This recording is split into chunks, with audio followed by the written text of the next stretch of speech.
Во рана наутро ќе гледате. Со цел да се отстранат од патиштата возачите под дијство на алкохол, секторот за внатрешни работи Штип врши редовни викенд акцијски сообраќајни контроли. За ова разговаравме со Гордана Панајотова, портпарол на СВР Штип.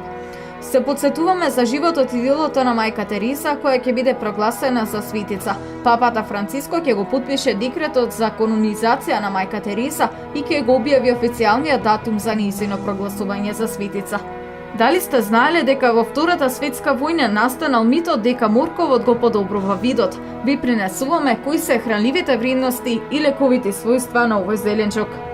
За вредните домакинки подготвивме предлог рецепт – домашна погача во форма на цвет.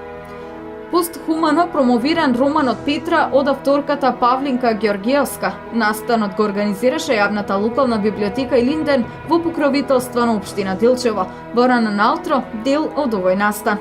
Бидете на Канал Плюс со Ана и Никола.